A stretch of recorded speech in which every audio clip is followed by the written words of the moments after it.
परगासक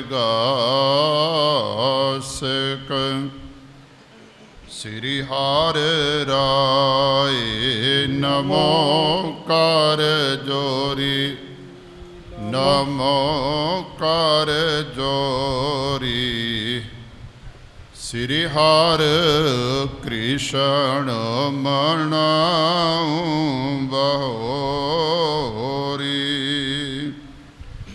तेग बहादुर परम कृपाला वाहिगुरु धर्म के पाला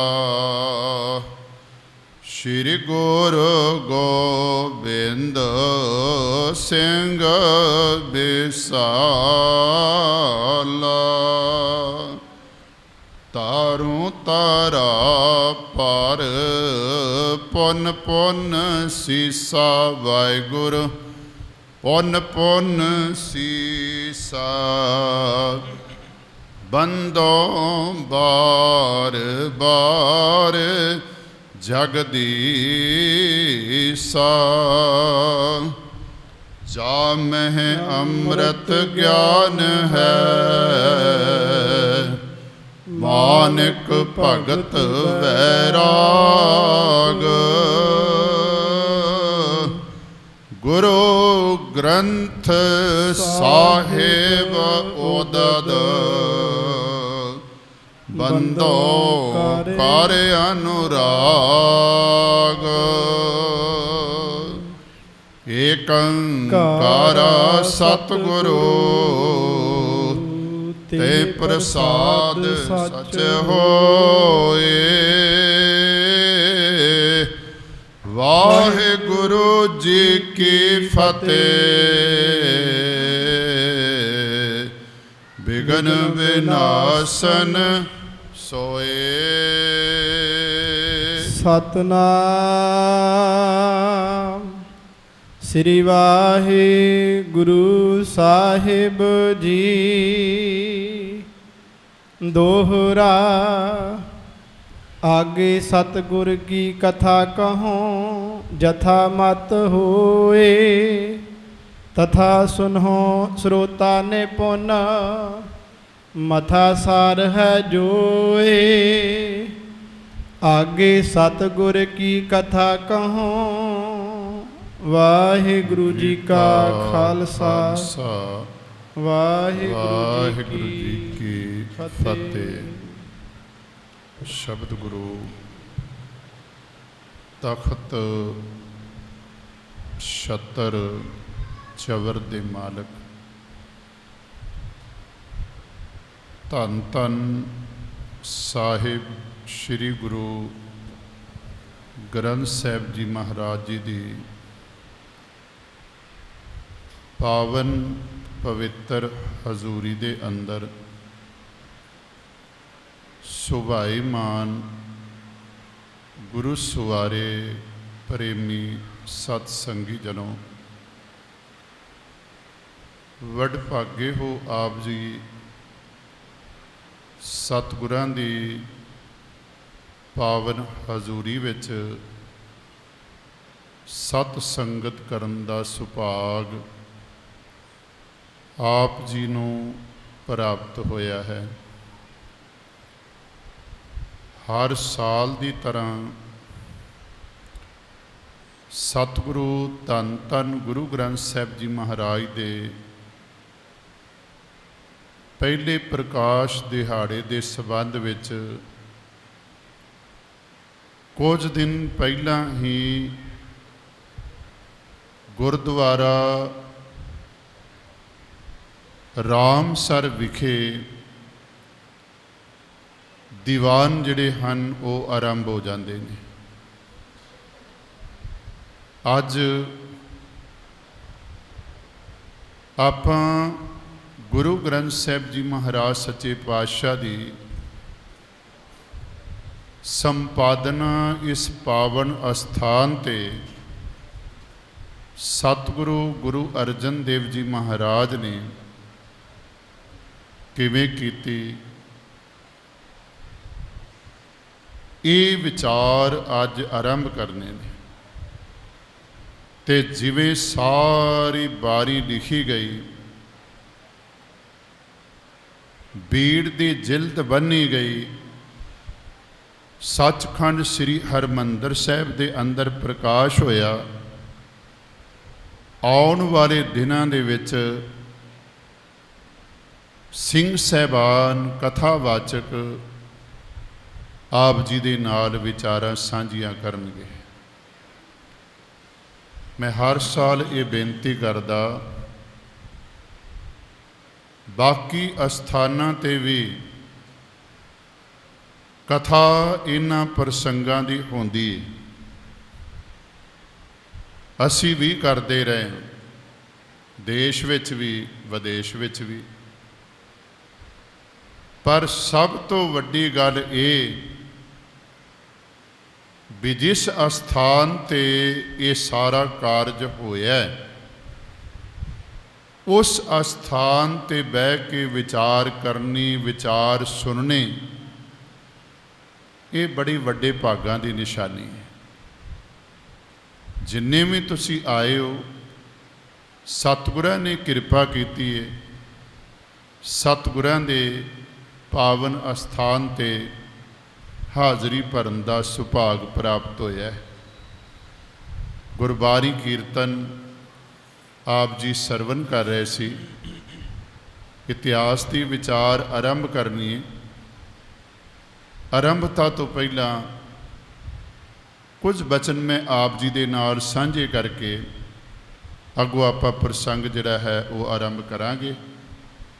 ਪਹਿਲਾਂ ਸਾਰੇ ਸਰੋਤਾ ਜਨ ਸੁਰਤੀਆਂ ਬਿਰਤੀਆਂ ਨੂੰ ਟਿਕਾਓ। ਬੇਸ਼ੱਕ ਪੱਖਿਆਂ ਦੀ ਆਵਾਜ਼ ਵੀ ਆ ਰਹੀ ਹੈ, ਪਰ ਆਪਾਂ ਇਸ ਆਵਾਜ਼ ਦੀ ਪਰਵਾਹ ਨਾ ਕਰਦਿਆਂ ਹੋਇਆਂ ਟਿਕਾ ਬਣਾ ਕੇ ਰੱਖਣਾ, ਸਤਿਗੁਰਾਂ ਦੀ ਕਿਰਪਾ ਦੇ ਪਾਤਰ ਬਣਨਾ। ਆਓ ਸਾਰੇ ਇੱਕ ਵਾਰੀ ਫਿਰ ਸ਼ਬਦ ਗੁਰੂ ਸੁਰਤ ਧੁਨ ਚੇਲਾ ਵਾਲੀ ਅਵਸਥਾ ਬਣਾਉਣ ਦੇ ਲਈ ਆਪਾਂ ਸਾਰੇ ਸਤਿਗੁਰਾਂ ਦੀ ਕਿਰਪਾ ਦੇ ਪਾਤਰ ਬਣੀਏ। ਇੱਕ ਵਾਰੀ ਰਸਨਾ ਕਰੋ ਪਵਿੱਤਰ, ਗੱਜ ਕੇ ਬੋਲੋ ਸਤਿਨਾਮ ਵਾਹਿਗੁਰੂ। ਸਤਿਨਾਮ। ਬਾਬਾ ਨਾਨਕ ਜੀ ਇਸ ਦੁਨੀਆ ਦੇ ਅੰਦਰ ਵਾਹਿਗੁਰੂ ਵੱਲੋਂ ਕੋਈ ਜ਼ਿੰਮੇਵਾਰੀ ਲੈ ਕੇ ਆਏ ਨੇ, ਕਿਉਂਕਿ ਉਹਨਾਂ ਨੂੰ ਭੇਜਿਆ ਗਿਆ ਹੈ। ਸਤਿਗੁਰੂ ਮਹਾਰਾਜ ਕਲਯੁਗੀ ਜੀਵਾਂ ਦਾ ਉਧਾਰ ਕਰਨ ਵਾਸਤੇ ਆਏ, ਤੇ ਸਭ ਤੋਂ ਸੌਖਾ ਤਰੀਕਾ ਸਤਿਗੁਰੂ ਨੇ ਜਿਹੜਾ ਅਪਣਾਇਆ, ਉਹ ਸਾਨੂੰ ਅੱਗੋਂ ਜੀਵਨ ਦੇ ਅੰਦਰ ਅਪਣਾਉਣ ਦੇ ਲਈ ਪ੍ਰੇਰਨਾ ਕੀਤੀ। ਉਹ ਕੀ ਸੀ? ਗਾਵੀਏ ਸੁਣੀਏ ਮਨ ਰੱਖੀਏ ਭਾਉ। ਗਾਉਣ ਨੂੰ ਮਹਾਰਾਜ ਨੇ ਪ੍ਰਧਾਨਤਾ ਦਿੱਤੀ ਤੇ ਗਾਇਆ ਕਿ ਜੈਸੀ ਮੈਂ ਆਵੈ ਖਸਮ ਕੀ ਬਾਣੀ, ਤੈਸੜਾ ਕਰੀ ਗਿਆਨ ਵੇ ਲਾਲੋ। ਵਾਹਿਗੁਰੂ ਦੀ ਸਿਫਤ ਸਲਾਹ ਦਾ ਸ਼ਬਦ ਸਤਿਗੁਰੂ ਮਹਾਰਾਜ ਨੇ ਉਚਾਰਨ ਕੀਤਾ। ਜੋ ਵੀ ਲੁਕਾਈ ਦੇ ਜੀਵਾਂ ਦਾ ਉਧਾਰ ਕੀਤਾ ਹੈ, ਬੜੇ ਇਸ਼ਾਰੇ ਸਾਨੂੰ ਭਾਈ ਗੁਰਦਾਸ ਜੀ ਦੀ ਬਾਣੀ ਵਿੱਚੋਂ ਮਿਲ ਜਾਂਦੇ ਨੇ। ਸ਼ਬਦ ਜਿੱਤੀ ਸਿੱਧ ਮੰਡਲੀ, ਕੀ ਤੁਸ ਆਪਣਾ ਪੰਥ ਨਿਰਾਲਾ। ਬਾਬੇ ਨੇ ਸ਼ਬਦ ਨਾਲ ਹੀ ਸਿੱਧਾਂ ਦੇ ਉੱਤੇ ਜਿੱਤ ਪ੍ਰਾਪਤ ਕੀਤੀ। ਹੁਣ ਜਦੋਂ ਬਾਬਾ ਇਸਲਾਮੀ ਧਰਮ ਅਸਥਾਨਾਂ 'ਤੇ ਜਾਂਦੇ ਨੇ, ਤੇ ਉਹਨਾਂ ਬਾਰੇ ਵੀ ਭਾਈ ਸਾਹਿਬ ਜੀ ਕਹਿੰਦੇ ਨੇ, ਆਸਾਂ ਹੱਥ ਕਿਤਾਬ ਕਛ, ਕੂਜਾ ਬਾਂਗ ਮੁਸੱਲਾ ਧਾਰੀ। ਜਾਂ ਪੁੱਛਣ ਫੋਲ ਕਿਤਾਬ ਨੂੰ ਵੱਡਾ ਹਿੰਦੂ ਕੇ ਮੁਸਲਮਾਨੋਈ। ਉਹ ਕਿਤਾਬ ਕਿਹੜੀ ਹੈ? ਜਿਹੜੀ ਬਾਬੇ ਨੇ ਕਸ਼ ਵਿੱਚ ਮਾਰੀ ਹੋਈ ਹੈ। ਉਹੀ ਸਾਧ ਸੰਗਤ ਬਾਬਾ ਨਾਨਕ ਧੁਰ ਕੀ ਬਾਣੀ ਜੋ ਉਚਾਰਨ ਕਰਦੇ ਨੇ, ਉਹਨੂੰ ਲਿਖਤੀ ਰੂਪ ਵੀ ਦਿੰਦੇ ਨੇ, ਆਪਣੇ ਕੋਲ ਰੱਖ ਲੈਂਦੇ ਨੇ। ਬਾਬੇ ਨੇ ਆਪਣੀ ਬਾਣੀ ਤੇ ਜਿਹੜੀ ਆਪਾਂ ਭਗਤਾਂ ਦੀ ਬਾਣੀ ਪੜ੍ਹਦੇ, ਭਗਤ ਸਾਹਿਬਾਨ ਜਿੰਨੇ ਵੀ ਪਹਿਲਾਂ ਹੋ ਚੁੱਕੇ ਨੇ ਜਾਂ ਸਮਕਾਲੀ ਨੇ, ਉਹਨਾਂ ਦੇ ਟਿਕਾਣਿਆਂ ਤੋਂ ਜਾ ਕੇ ਸਤਿਗੁਰੂ ਮਹਾਰਾਜ ਨੇ ਜਿਹੜੀ ਗੁਰਬਾਣੀ ਦੇ ਨਾਲ ਮੇਲ ਖਾਂਦੀ ਸੀ, ਉਹ ਬਾਣੀ ਉਹਨਾਂ ਦੇ ਟਿਕਾਣਿਆਂ ਤੋਂ ਪ੍ਰਾਪਤ ਕਰ ਲਈ। ਇਹ ਹੁਣ ਜਦੋਂ ਗੁਰੂ ਮਹਾਰਾਜ ਨੇ ਕਰਤਾਰਪੁਰ ਮਰਿਆਦਾ ਬਣਾ ਦਿੱਤੀ, ਸੋ ਦਰ ਆਰਤੀ ਗਾਵੀਐ ਅੰਮ੍ਰਿਤ ਵੇਲੇ ਜਾਪ ਉਚਾਰਾ। ਸਤਿਗੁਰੂ ਮਹਾਰਾਜ ਨੇ ਜਦੋਂ ਆਪਣੀ ਜੋਤ ਭਾਈ ਲਹਿਣਾ ਜੀ ਦੇ ਅੰਦਰ ਟਿਕਾ ਕੇ ਉਹਨਾਂ ਨੂੰ ਗੁਰੂ ਅੰਗਦ ਦੇਵ ਜੀ ਬਣਾ ਦਿੱਤਾ, ਸਤਿਗੁਰੂ ਮਹਾਰਾਜ ਨੇ ਕੇਵਲ ਦੋ ਚੀਜ਼ਾਂ ਕਰਤਾਰਪੁਰ ਤੋਂ ਤੋਰਨ ਲੱਗਿਆ ਗੁਰੂ ਅੰਗਦ ਦੇਵ ਜੀ ਮਹਾਰਾਜ ਨੂੰ ਦਿੱਤੀਆਂ, ਕਿ ਕਮਰ ਕੱਸਾ ਤੇ ਬਾਣੀ ਦੀ ਪੋਥੀ। ਬਾਣੀ ਦੀ ਪੋਥੀ ਤੇ ਕਮਰ ਕੱਸਾ ਇਹ ਲੈ ਕੇ ਗੁਰੂ ਅੰਗਦ ਦੇਵ ਜੀ ਮਹਾਰਾਜ ਖੰਡੂਰ ਸਾਹਿਬ ਦੀ ਪਾਵਨ ਧਰਤੀ ਤੇ ਆ ਗਏ। ਉਹਨਾਂ ਨੇ ਬਾਣੀ ਬਹੁਤੀ ਨਹੀਂ ਉਚਾਰਨ ਕੀਤੀ, ਸ਼ਬਦ ਉਹਨਾਂ ਦੇ ਕੋਈ ਨਹੀਂ, ਅਸ਼ਟਪਦੀਆਂ ਕੋਈ ਨਹੀਂ, ਸ਼ੰਤ ਕੋਈ ਨਹੀਂ, ਕੇਵਲ ਸ਼ਲੋਕ ਨੇ ਜਿਹੜੇ ਵਾਰਾਂ ਦੇ ਅੰਦਰ ਦਰਜ ਹਨ। ਸਤਿਗੁਰੂ ਮਹਾਰਾਜ ਨੇ ਬਾਬਾ ਨਾਨਕ ਜੀ ਦੀ ਜਿਹੜੀ ਬਾਣੀ ਸੀ, ਉਸ ਨਾਲ ਆਪਣੀ ਬਾਣੀ ਮਿਲਾ ਕੇ ਜਦੋਂ ਗੁਰੂ ਅਮਰਦਾਸ ਜੀ ਪਾਤਸ਼ਾਹ ਉੱਤੇ ਕਿਰਪਾ ਕੀਤੀ, ਇਹ ਬਾਣੀ ਉਹਨਾਂ ਦੇ ਸਪੁਰਦ ਕਰ ਦਿੱਤੀ, ਉਹਨਾਂ ਨੂੰ ਦੇ ਦਿੱਤੀ। ਹੁਣ ਸਤਿਗੁਰੂ ਮਹਾਰਾਜ ਨੇ ਆਨੰਦ ਸਾਹਿਬ ਦੀ ਬਾਣੀ ਆਪਾਂ ਪੜ੍ਹਦੇ ਹਾਂ, ਇਸ਼ਾਰਾ ਮਹਾਰਾਜ ਨੇ ਕਰ ਦਿੱਤਾ ਕਿ ਅਸਲ ਦੇ ਮੁਕਾਬਲੇ ਵਿੱਚ ਨਕਲ ਆ ਗਈ, ਅਸਲ ਦੇ ਮੁਕਾਬਲੇ ਵਿੱਚ ਨਕਲ ਆ ਗਈ। ਕਿਉਂਕਿ ਆਪ ਜੀ ਜਾਣਦੇ ਹੋ, ਬਾਜ਼ਾਰ ਵਿੱਚ ਅਸਲੀ ਚੀਜ਼ ਆਉਣ ਤੋਂ ਪਹਿਲਾਂ ਉਸ ਦੀ ਨਕਲ ਤਿਆਰ ਹੋ ਜਾਂਦੀ ਹੈ, ਅਤੇ ਕਈ ਵਾਰੀ ਅਸਲ ਦਾ ਉਹਨਾਂ ਪ੍ਰਭਾਵ ਨਹੀਂ ਜਿੰਨਾ ਨਕਲ ਦਾ ਪ੍ਰਭਾਵ ਹੁੰਦਾ ਹੈ। ਨਕਲੀ ਚੀਜ਼ ਜ਼ਿਆਦਾ ਪ੍ਰਭਾਵ ਪਾਉਂਦੀ ਹੈ ਅਸਲੀ ਚੀਜ਼ ਨਾਲੋਂ, ਆਪਣੇ ਵੱਲ ਜ਼ਿਆਦਾ ਖਿੱਚਦੀ ਨਕਲੀ ਚੀਜ਼ ਜਿਹੜੀ ਹੈ। ਅਤੇ ਬਾਬਾ ਗੁਰੂ ਅਮਰਦਾਸ ਜੀ ਮਹਾਰਾਜ ਨੇ ਆਪਣੀ ਬਾਣੀ ਦੇ ਅੰਦਰ ਦੋ ਪੌੜੀਆਂ ਦੇ ਵਿੱਚ, ਜਿਹੜੀ ਆਪਾਂ ਨਿਤਨੇਮ ਦੇ ਵਿੱਚ ਰੋਜ਼ ਪੜ੍ਹਦੇ ਆ, ਇੱਕ ਪਾਸੇ ਆਖਿਆ ਆਵੋ ਸਿੱਖ ਸਤਿਗੁਰੂ ਕੇ ਪਿਆਰਿਓ ਗਾਵੋ ਸੱਚੀ ਬਾਣੀ, ਦੂਜੇ ਪਾਸੇ ਕਹਿ ਦਿੱਤਾ ਸਤਿਗੁਰੂ ਬਿਨਾ ਹੋਰ ਕੱਚੀ ਹੈ ਬਾਣੀ। ਭਾਵ ਸੱਚੀ ਬਾਣੀ ਦੇ ਮੁਕਾਬਲੇ ਵਿੱਚ ਕੱਚੀ ਬਾਣੀ ਬਾਬਾ ਅਮਰਦਾਸ ਜੀ, ਗੁਰੂ ਅਮਰਦਾਸ ਜੀ ਮਹਾਰਾਜ ਦੇ ਟਾਈਮ ਵੀ ਮੁਕਾਬਲੇ 'ਤੇ ਆ ਗਈ ਸੀ। ਪਰ ਜਦੋਂ ਗੁਰੂ ਅਮਰਦਾਸ ਜੀ ਮਹਾਰਾਜ ਨੇ ਆਪਣੀ ਬਾਣੀ ਜਿਹੜੀ ਹੈ ਉਹ ਜਿਹੜੀ ਉਚਾਰਨ ਕੀਤੀ, ਸਾਧ ਸੰਗਤ ਬੇਸ਼ੱਕ ਵਿਦਵਾਨਾਂ ਦੇ ਵਿਚਾਰ ਵੱਖਰੇ ਵੱਖਰੇ ਨੇ, ਪਰ ਅੱਜ ਦੀ ਖੋਜ ਦੇ ਮੁਤਾਬਕ ਇਹ ਗੱਲ ਸਾਹਮਣੇ ਆਉਂਦੀ ਹੈ ਕਿ ਗੁਰੂ ਅਮਰਦਾਸ ਜੀ ਮਹਾਰਾਜ ਨੇ ਬਾਣੀ ਗੁਰੂ ਰਾਮਦਾਸ ਜੀ ਮਹਾਰਾਜ ਨੂੰ ਦਿੱਤੀ, ਅਤੇ ਗੁਰੂ ਰਾਮਦਾਸ ਜੀ ਨੇ ਆਪਣੀ ਬਾਣੀ ਐਡ ਕਰਕੇ ਇਸ ਪੋਥੀ ਦੇ ਅੰਦਰ ਗੁਰੂ ਅਰਜਨ ਦੇਵ ਜੀ ਮਹਾਰਾਜ ਨੂੰ ਦਿੱਤੀ। ਕਿਉਂਕਿ ਬਾਣੀ ਵਿੱਚੋਂ ਇਹ ਗਵਾਹੀ ਸਾਨੂੰ ਮਿਲਦੀ ਹੈ, ਪਿਓ ਦਾਦੇ ਕਾ ਖੋਲ ਡਿੱਠਾ ਖਜ਼ਾਨਾ ਤਾਂ ਮੇਰੇ ਮਨ ਭਇਆ ਨਿਧਾਨਾ। ਫਿਰ ਧਿਆਨ ਦੇਵਿਓ, ਸਤਿਗੁਰੂ ਮਹਾਰਾਜ ਸੱਚੇ ਪਾਤਸ਼ਾਹ ਦਾ ਟਾਈਮ ਹੈ, ਗੁਰੂ ਅਰਜਨ ਦੇਵ ਜੀ ਮਹਾਰਾਜ ਦਾ, ਅਤੇ ਉਸ ਵੇਲੇ ਜਿਹੜੇ ਪ੍ਰਿਥੀ ਚੰਦ ਅਤੇ ਪ੍ਰਿਥੀ ਚੰਦ ਦੀ ਅੱਗੋਂ ਔਲਾਦ ਹੈ ਨਾ, ਉਹਨਾਂ ਨੂੰ ਕਿਹਾ ਜਾਂਦਾ ਮੀਨੇ। ਮੀਨਾ ਸ਼ਬਦ ਉਹਨਾਂ ਦੇ ਨਾਮ ਨਾਲ ਵਰਤਿਆ ਜਾਂਦਾ ਹੈ। ਬਾਹਰੋਂ ਕੁਝ ਹੋਰ ਨਜ਼ਰ ਆਉਣਾ ਅਤੇ ਅੰਦਰੋਂ ਕੁਝ ਹੋਰ ਹੋਣਾ। ਅੱਜ ਵੀ ਜਿਹੜਾ ਬੰਦਾ ਚਿਹਰਾ ਬਨੌਟੀ ਬਣਾ ਕੇ ਬਾਹਰੋਂ ਕੁਝ ਹੋਰ ਬਣਦਾ ਹੈ, ਅੰਦਰੋਂ ਕੁਝ ਹੋਰ ਬਣਦਾ ਹੈ, ਅਤੇ ਉਹਨੂੰ ਆਪਾਂ ਕਹਿੰਦੇ ਹਾਂ ਮੀਨਾ।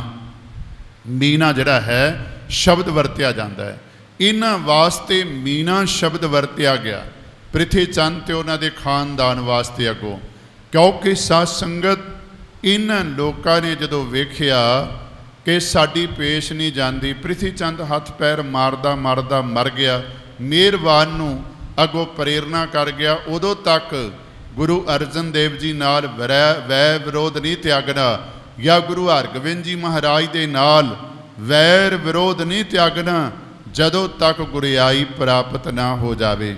ਆਪ ਜੀ ਨੂੰ ਪਤਾ ਹੋਵੇਗਾ ਅੰਮ੍ਰਿਤ ਸਰੋਵਰ ਤੇ ਸ੍ਰੀ ਹਰਿਮੰਦਰ ਸਾਹਿਬ ਦੇ ਮੁਕਾਬਲੇ ਤੇ ਪ੍ਰਿਥੀ ਚੰਦ ਨੇ ਹੇਰੀ ਪਿੰਡ ਦੇ ਅੰਦਰ ਸਰੋਵਰ ਵੀ ਬਣਾ ਲਿਆ ਤੇ ਸਰੋਵਰ ਦੇ ਅੰਦਰ ਮੰਦਰ ਦੀ ਸ਼ਕਲ ਦਾ ਮੰਦਰ ਵੀ ਬਣਾ ਲਿਆ ਤੇ ਸਾਧ ਸੰਗਤ ਦੁੱਖ ਭੰਜਨੀ ਬੇਰ ਦੇ ਮੁਕਾਬਲੇ ਤੇ ਉਹਨੇ ਦੁੱਖ ਭੰਜਨੀ ਵੀ ਬਣਾ ਲਈ। ਪਰ ਨਾਲ ਦੀ ਨਾਲ ਤਸੱਲੀ ਨਹੀਂ ਹੋਈ, ਉਹਨੇ ਬਾਣੀ ਵੀ ਜਿਹੜੀ ਹੈ ਉਹ ਸਤਿਗੁਰੂ ਮਹਾਰਾਜ ਦੇ ਮੁਕਾਬਲੇ ਤੇ ਰਚਨੀ ਸ਼ੁਰੂ ਕਰ ਦਿੱਤੀ। ਭਾਈ ਕੇਸਰ ਸਿੰਘ ਛਿੱਬਰ ਜਿਹੜਾ ਹੈ ਬੰਸਾਵਲੀ ਨਾਮੇ ਦੇ ਅੰਦਰ ਇਸ ਦਾ ਹਵਾਲਾ ਦਿੰਦਾ ਹੈ। ਕਹਿੰਦੇ ਨੇ ਡੋਮ ਲੱਗੇ ਸ਼ਬਦ ਜਿਹੜੇ ਨਾ ਮੀਨਿਆਂ ਦੇ ਗਾਨ, ਮੀਨਿਆਂ ਤੋਂ ਭਾਵ ਜਿਹੜੇ ਪ੍ਰਿਥੀ ਚੰਦ ਦੇ ਖਾਨਦਾਨ ਦੇ ਨਾਲ ਸੰਬੰਧਿਤ ਨੇ। ਫਿਰ ਧਿਆਨ ਦੇਵਿਓ, ਉੱਥੇ ਲਿਖਿਆ ਹੈ ਡੋਮ ਸ਼ਬਦ ਮੀਨਿਆਂ ਕੇ ਲੱਗੇ ਗਾਵਨ, ਤੇ ਦੂਜੀ ਗੱਲ ਕਹੀ ਦੂਜਾ ਦਰਬਾਰ ਵੱਡਾ ਗੁਰਿਆਈ ਕਾ ਲੱਗੇ ਲਾਵਣ। ਮੀਨਿਆਂ ਵੀ ਇੱਕ ਪੁਸਤਕ ਗ੍ਰੰਥ ਬਣਾਇਆ, 4 ਪਾਤਸ਼ਾਹੀ ਦੇ ਸ਼ਬਦ ਬਾਣੀ ਵਿੱਚ ਲਿਖ ਪਾਇਆ। ਇਹ ਕੇਸਰ ਸਿੰਘ ਛਿੱਬਰ ਲਿਖਦਾ ਬੰਸਾਵਲੀ ਨਾਮੇ ਦੇ ਵਿੱਚ। ਫਿਰ ਅੱਗੇ ਜਾ ਕੇ ਲਿਖਦਾ ਹੈ ਗੁਰੂ ਮਹਾਰਾਜ ਨੇ ਕੀ ਆਖਿਆ ਭਾਈ ਗੁਰਦਾਸ ਜੀ ਨੂੰ। ਆਖਣ ਲੱਗੇ ਭਾਈ ਗੁਰਦਾਸ ਮੀਨੇ ਰਲਾ ਪਾਣ ਲੱਗ ਪਏ ਨੇ ਤੇ ਸਾਨੂੰ ਹੋਰ ਗੁਰੂ ਕੀ ਬਾਣੀ ਜਿਹੜੀ ਨਾ ਉਹਨੂੰ ਅੱਡ ਕਰਕੇ ਇੱਕ ਗ੍ਰੰਥ ਦਾ ਰੂਪ ਜਿਹੜਾ ਹੈ ਲੜੀਵਾਰ ਤਰਤੀਬਵਾਰ ਜਿਹੜਾ ਹੈ ਨਾ ਉਹ ਦੇਣਾ ਚਾਹੀਦਾ ਹੈ। ਮਹਾਰਾਜ ਨੇ ਇਹ ਆਖਿਆ ਵੀ ਸਾਨੂੰ ਹੁਣ ਬਾਣੀ ਜਿਹੜੀ ਹੈ ਇਹ ਅੱਡ ਕਰਨੀ ਚਾਹੀਦੀ। ਤੇ ਸਾਧ ਸੰਗਤ ਇਹ ਸਾਰੀ ਵਿਚਾਰ ਕਰਨ ਤੋਂ ਬਾਅਦ ਸਤਿਗੁਰੂ ਮਹਾਰਾਜ ਨੇ ਜਿਹੜੀ ਬਾਣੀ ਆਪਣੇ ਕੋਲ ਮੌਜੂਦ ਸੀ ਜਾਂ ਗੁਰਸਿੱਖਾਂ ਦੇ ਕੋਲ ਬਾਣੀ ਦੀਆਂ ਪੋਥੀਆਂ ਸਨ, ਉਹ ਸਾਰੀਆਂ ਮੰਗਵਾਉਣ ਵਾਸਤੇ ਜਿਵੇਂ ਕਾਰਜ ਕੀਤਾ ਇਸ ਅਸਥਾਨ ਤੇ ਬੈਠ ਕੇ, ਜਿਵੇਂ ਸਤਿਗੁਰੂ ਜੀ ਨੇ ਇਹ ਸਾਰਾ ਕੰਮ ਕੀਤਾ ਹੈ। ਆਓ ਪ੍ਰਸੰਗ ਦੇ ਅੰਦਰ ਵਾਰ-ਵਾਰ ਜਦੋਂ ਅੱਗੇ ਆਵੇਗਾ ਆਪਾਂ ਸਰਵਨ ਕਰਾਂਗੇ। ਸਾਰੇ ਸਰੋਤਾ ਜਨ ਸੁਰਤੀਆਂ ਬਿਰਤੀਆਂ ਨੂੰ ਟਿਕਾਓ, ਕਰੋ ਰਸਨਾ ਪਵਿੱਤਰ, ਗੱਜ ਕੇ ਬੋਲੋ ਸਤਿਨਾਮ ਵਾਹਿਗੁਰੂ। ਸਤਨਾਮ ਸ੍ਰੀ ਵਾਹਿਗੁਰੂ ਸਾਹਿਬ ਜੀ। ਦੋਹਰਾ ਆਗੇ ਸਤਿਗੁਰ ਕੀ ਕਥਾ ਕਹੋ ਜਥਾ ਮਤ ਹੋਏ। ਅੱਗੇ ਕਵੀ ਜੀ ਕਹਿੰਦੇ ਨੇ ਮੈਂ ਸਤਿਗੁਰੂ ਦੀ ਕਥਾ ਆਖਦਾ ਹਾਂ ਪਰ ਮੁਕੰਮਲ ਨਹੀਂ, ਜਿੰਨੀ ਕੋ ਮਤ ਮੇਰੀ ਅੰਦਰ ਗੁਰੂ ਮਹਾਰਾਜ ਦੇ ਬਾਰੇ ਵਿਚਾਰ ਆਵੇਗਾ। ਵੇਖੋ ਬਚਨ ਹਨ ਆਗੇ ਸਤਿਗੁਰ ਕੀ ਕਥਾ ਕਹੂੰ ਜਥਾ ਮਤ ਹੋਏ। ਮੈਂ ਕਥਾ ਗੁਰੂ ਮਹਾਰਾਜ ਦੀ ਅਗਲੇ ਪ੍ਰਸੰਗ ਦੇ ਵਿੱਚ ਕਹਿਣੀ ਹੈ, ਪਰ ਜਿੰਨੀ ਕੋ ਮੈਨੂੰ ਉਹ ਮਤ ਦੇਣਗੇ। ਤਥਾ ਸੁਨੋ ਸਰੋਤਾ ਨਿਪੁੰਨ ਮਥਾ ਸਾਰ ਹੈ ਜੋਏ। ਅੱਗੇ ਸਰੋਤਾ ਜਨਾਂ ਨੂੰ ਸਰੋਤਿਆਂ ਨੂੰ ਬੇਨਤੀ ਕੀਤੀ ਕਿ ਸੁਣੋ ਜੋ ਤਤ ਸਾਰ ਸਤਿਗੁਰੂ ਮਹਾਰਾਜ ਨੇ ਕੱਢਿਆ ਹੈ। ਸ੍ਰੀ ਗ੍ਰੰਥ ਸਾਹਿਬ ਸ਼ਬਦ ਕਰੈ ਬੀੜ ਕੋ ਏਕ। ਸਤਿਗੁਰੂ ਮਹਾਰਾਜ ਸੱਚੇ ਪਾਤਸ਼ਾਹ ਜੀ ਕਿਵੇਂ ਸ਼ਬਦ ਦੀ ਜਿਹੜੀ ਹੈ ਉਹ ਕਥਾ ਜਿਹੜੀ ਹੈ ਉਹ ਬਿਆਨ ਕਰਨ ਲੱਗੇ ਨੇ। ਕਵੀ ਜੀ ਕਹਿੰਦੇ ਨੇ ਸ੍ਰੀ ਗ੍ਰੰਥ ਸਾਹਿਬ ਸ਼ਬਦ ਕਰੈ ਬੀੜ ਕੇ ਏਕ। ਗੁਰੂ ਮਹਾਰਾਜ ਦੇ ਸ਼ਬਦ ਗੁਰੂ ਨਾਨਕ ਪਾਤਸ਼ਾਹ ਜੀ ਦੇ, ਗੁਰੂ ਅੰਗਦ ਦੇਵ ਜੀ ਮਹਾਰਾਜ ਦੇ, ਗੁਰੂ ਅਮਰਦਾਸ ਪਾਤਸ਼ਾਹ ਜੀ ਦੇ ਵੱਖਰੇ ਵੱਖਰੇ ਤੌਰ 'ਤੇ ਸਨ, ਪਰ ਉਹਨਾਂ ਸਾਰਿਆਂ ਨੂੰ ਇੱਕ ਰੂਪ ਦੇਣ ਵਾਸਤੇ ਇੱਕ ਬੀੜ ਦੇ ਅੰਦਰ ਇਕੱਠੇ ਕਰਨ ਦੇ ਲਈ ਹੁਣ ਕਿਵੇਂ ਸਤਿਗੁਰੂ ਮਹਾਰਾਜ ਉਪਰਾਲਾ ਕਰਦੇ ਹਨ। ਗਿਰਾ ਪੰਚ ਪਾਤਸ਼ਾਹ ਕੀ ਪੂਰਨ ਆਦ ਬਿਬੇਕ। ਗਿਰਾ ਤੋਂ ਭਾਵ ਬਾਣੀ ਪੰਜੇ ਪਾਤਸ਼ਾਹ ਦੀ, ਭਾਵ ਕਿਉਂਕਿ ਨੌਵੇਂ ਪਾਤਸ਼ਾਹ ਦੀ ਬਾਣੀ ਬਾਅਦ ਵਿੱਚ ਗੁਰੂ ਗੋਬਿੰਦ ਸਿੰਘ ਜੀ ਮਹਾਰਾਜ ਨੇ ਗੁਰੂ ਗ੍ਰੰਥ ਸਾਹਿਬ ਜੀ ਦੇ ਅੰਦਰ ਐਡ ਕੀਤੀ, ਜਿਹਨੂੰ ਆਪਾਂ ਦਮਦਮਾ ਸਾਹਿਬ ਵਾਲੀ ਬੀੜ ਕਹਿੰਦੇ ਆ। ਇਹ ਚੱਲ ਰਹੀ ਹੈ ਕਰਤਾਰਪੁਰ ਸਾਹਿਬ ਵਾਲੀ ਬੀੜ ਦੀ ਗੱਲ। ਸਤਿਗੁਰੂ ਮਹਾਰਾਜ ਸੱਚੇ ਪਾਤਸ਼ਾਹ ਪੰਜ ਗੁਰੂ ਸਾਹਿਬਾਨ ਦੀ ਬਾਣੀ ਜਿਹੜੀ ਗਿਆਨ ਦੇ ਸਹਿਤ ਹੈ, ਉਹ ਕਿਵੇਂ ਉਹਨਾਂ ਨੇ ਆਪਣੀ ਰਸਨਾ ਤੋਂ ਉਚਾਰਨ ਕੀਤੀ, ਉਹ ਸਾਰੀ ਇੱਕ ਜਗ੍ਹਾ ਤੇ ਇਕੱਤਰ ਕਰਨ ਦਾ ਉਪਰਾਲਾ ਕਰਨਾ ਹੈ। ਨਿਸ਼ਾਨੀ ਛੰਦ ਇਮ ਸ੍ਰੀ ਅਰਜਨ ਸਤਿਗੁਰੂ ਤਹਿ ਸਮਾਂ ਬਿਤਾਇਓ।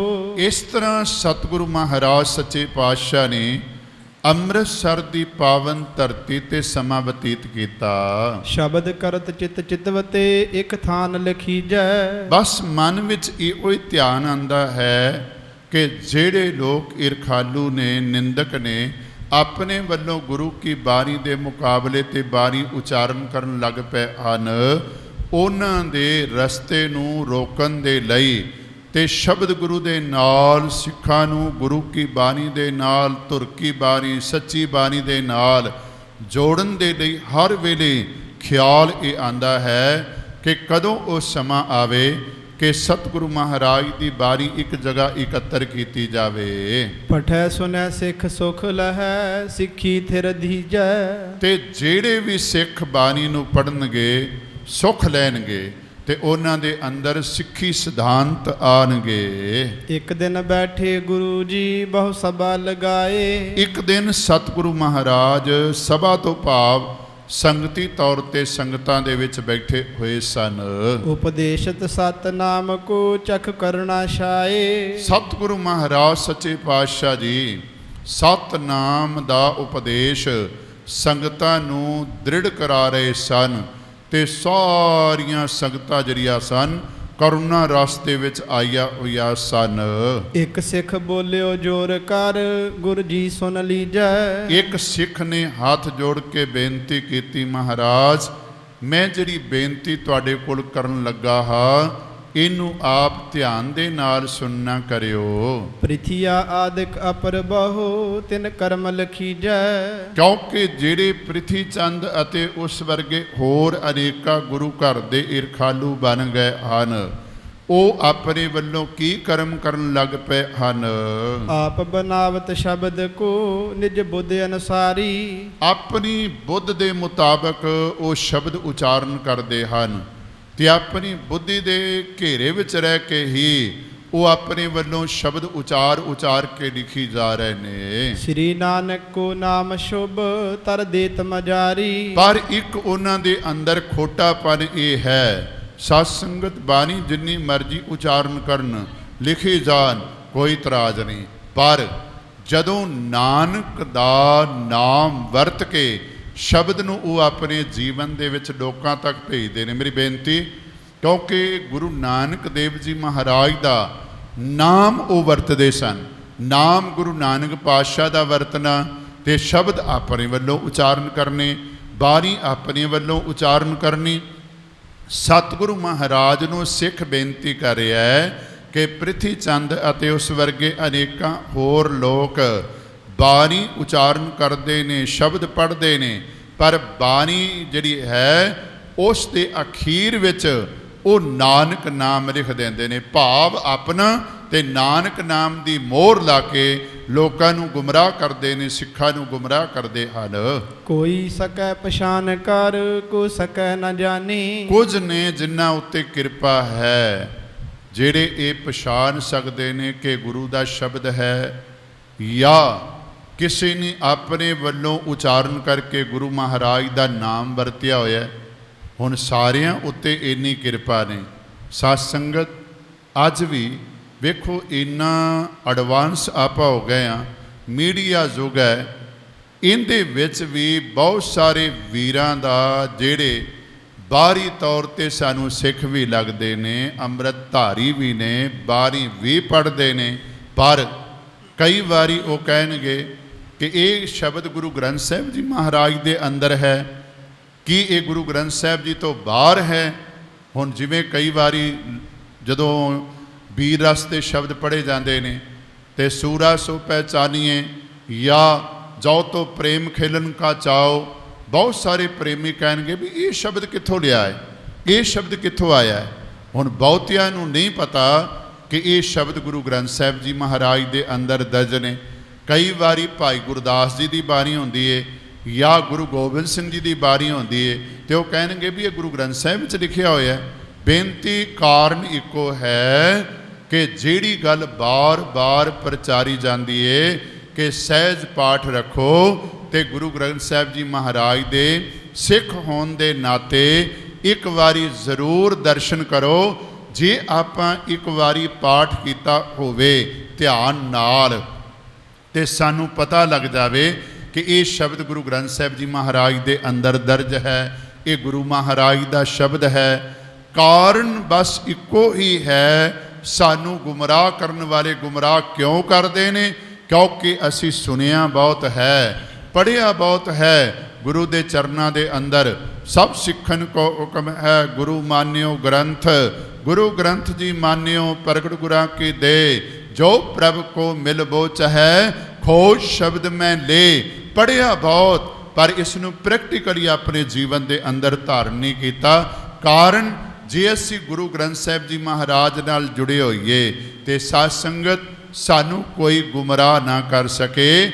ਕਾਰਨ ਸਿੱਖ ਨੇ ਆਖਿਆ ਮਹਾਰਾਜ ਬਾਣੀ ਉਹ ਆਪਣੀ ਉਚਾਰਨ ਕਰਦੇ ਨੇ, ਪਰ ਭੋਗ ਨਾਨਕ ਨਾਮ ਤੇ ਪਾਉਂਦੇ ਨੇ। ਸਾਰੇ ਸਿੱਖ ਐਸੇ ਨਹੀਂ ਜਿਨ੍ਹਾਂ ਨੂੰ ਇਹ ਸਮਝ ਆ ਜਾਵੇ ਇਹ ਗੁਰੂ ਕੀ ਬਾਣੀ ਹੈ ਜਾਂ ਕੱਚੀ ਬਾਣੀ ਹੈ। ਇਹ ਬੇਨਤੀ ਸਿੱਖ ਕਰ ਰਿਹਾ ਹੈ। ਅਲਪਮਤੀ ਆਸ਼ੈ ਗੁਰੂ ਕਿਮ ਸਕੈ ਬਖਾਨੀ। ਤੇ ਮਹਾਰਾਜ ਜੇ ਸਮਝ ਨਾ ਆਈ ਤੇ ਗੁਰੂ ਦੇ ਆਸ਼ੇ ਨੂੰ ਕਿਵੇਂ ਸਮਝੇਗਾ? ਤੇ ਜੇ ਸਮਝ ਨਾ ਆਈ ਤੇ ਉਹਨੂੰ ਆਪਣੇ ਜੀਵਨ ਅੰਦਰ ਢਾਲ ਕੇ ਗੁਰੂ ਆਸ਼ੇ ਮੁਤਾਬਕ ਚੱਲੇਗਾ ਕਿਵੇਂ? ਆਪਣੇ ਜੀਵਨ ਦੇ ਅੰਦਰ ਕਿਵੇਂ ਤੁਰੇਗਾ? ਰਲ ਜਾ ਹੈ ਇਮ ਸਕਲ ਹੀ ਗੁਰਮਤਿ ਬਿਗਰੈ ਹੈ। ਫਿਰ ਦੁਬਾਰਾ ਰਲ ਜੈ ਹੈ ਇਮ ਸਕਲ ਹੀ ਗੁਰਮਤਿ ਬਿਗਰੈ ਹੈ। ਇਸ ਤਰ੍ਹਾਂ ਰਲਗੜ ਹੋ ਜਾਵੇਗਾ ਤੇ ਗੁਰਮਤ ਜਿਹੜੀ ਨਾ ਉਹ ਵਿਗੜ ਜਾਵੇਗੀ। ਭਾਵ ਗੁਰਮਤ ਨੇ ਨਹੀਂ ਵਿਗੜਨਾ, ਗੁਰਮਤ ਦੀ ਸਾਨੂੰ ਸਮਝ ਨਹੀਂ ਆਵੇਗੀ। ਜਦੋਂ ਰਲਗੜ ਹੋ ਜਾਵੇਗਾ, ਰੌਲਾ ਗੌਲਾ ਪੈ ਜਾਵੇਗਾ, ਤੇ ਫਿਰ ਕੀ ਹੋਵੇਗਾ ਸਾਧ ਸੰਗਤ? ਫਿਰ ਗੁਰਮਤ ਦੀ ਸਮਝ ਨਹੀਂ ਆਵੇਗੀ ਵੀ ਸਤਿਗੁਰੂ ਮਹਾਰਾਜ ਦਾ ਆਸ਼ਾ ਕੀ ਹੈ। ਕਿਉਂਕਿ ਜਦੋਂ ਰਲਗੜ ਹੋ ਗਿਆ, ਕੱਚੀ ਬਾਣੀ ਵਾਲੇ ਨੇ ਕੱਚੀ ਬਾਣੀ ਵਿੱਚ ਲੈ ਆਂਦੀ, ਤੇ ਫਿਰ ਆਪਣੇ ਆਪ ਹੀ ਗੁਰਮਤ ਦੀ ਸਮਝ ਨਹੀਂ ਆਵੇਗੀ। ਸਿੱਖ ਕਹਿੰਦਾ ਮਹਾਰਾਜ ਰਲਾ ਪੈ ਜਾਵੇਗਾ ਤੇ ਗੁਰਮਤ ਦੀ ਸਮਝ ਨਹੀਂ ਆਵੇਗੀ। ਕੋ ਕਿਸ ਬਿਦ ਕੋ ਕਿਸੂ ਬਿਦ ਬਾਣੀ ਉਚਰੈ ਹੈ। ਕੋਈ ਕਿਵੇਂ ਉਚਾਰਨ ਕਰਨ ਲੱਗ ਜਾਵੇਗਾ, ਕੋਈ ਕਿਵੇਂ ਉਚਾਰਨ ਕਰਨ ਲੱਗ ਜਾਵੇਗਾ। ਕਰਹੋ ਜਤਨ ਅਸ ਮਿਲੈ ਨਹਿ ਸੁੰਦਰ ਗੁਰਬਾਣੀ। ਆਖਿਆ ਕੋਈ ਯਤਨ ਮਹਾਰਾਜ ਕਿਰਪਾ ਕਰਕੇ ਕਰੋ ਜਿਸ ਨਾਲ ਗੁਰਬਾਣੀ ਦੇ ਵਿੱਚ ਕੋਈ ਰਲਾ ਨਾ ਪਾ ਸਕੇ। ਸੁਣ ਇੱਕ ਸਿੱਖ ਬੋਲਿਓ ਬਹੁਧੇ ਸੰਸੈ ਹਾਨੀ। ਇੱਕ ਸਿੱਖ ਹੋਰ ਖੜਾ ਹੋ ਗਿਆ। ਇਸ ਸਿੱਖ ਦੀ ਗੱਲ ਸੁਣ ਕੇ ਗੁਰੂ ਮਹਾਰਾਜ ਦੇ ਚਰਨਾਂ ਵਿੱਚ ਬੇਨਤੀ ਕਰਨ ਲੱਗਾ।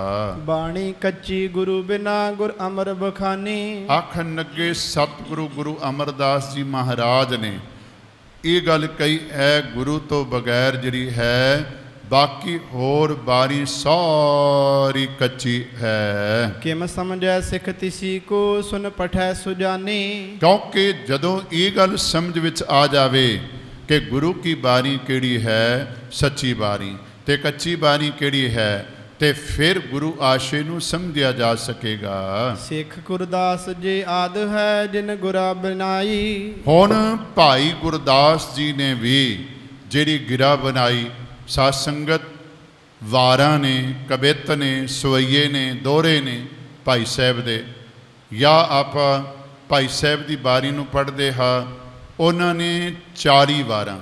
ਮੇਰੀ ਬੇਨਤੀ 41ਵੀਂ ਵਾਰ ਜਿਹੜੀ ਨਾਲ ਐਡ ਕਰ ਦਿੱਤੀ ਗਈ ਭਾਈ ਗੁਰਦਾਸ ਦੀਆਂ ਵਾਰਾਂ ਦੇ ਵਿੱਚ, ਇਹ ਐਡ ਕਰਨ ਵਾਲਿਆਂ ਦੀ ਗਲਤੀ ਹੈ। ਫਿਰ ਧਿਆਨ ਦੇਵਿਓ, ਇੱਕ ਰਾਈਟਰ ਜਿਹੜਾ ਹੈ ਉਹ 40 ਵਾਰਾਂ ਉਚਾਰਨ ਕਰ ਰਿਹਾ ਹੈ, ਪਰ ਉਸੇ ਨਾਮ ਦਾ ਵਿਅਕਤੀ ਭਾਵੇਂ ਗੁਰੂ ਘਰ ਦਾ ਸ਼ਰਧਾਲੂ ਹੈ, ਗੁਰੂ ਮਹਾਰਾਜ ਦਾ ਕਵੀ ਹੈ, ਤੇ ਉਹ ਬਾਰ-ਬਾਰ ਇਹ ਬਚਨ ਪੜ੍ਹਦਾ ਹੈ, ਵਾਹ ਵਾਹ ਗੋਬਿੰਦ ਸਿੰਘ ਆਪੇ ਗੁਰ ਚੇਲਾ।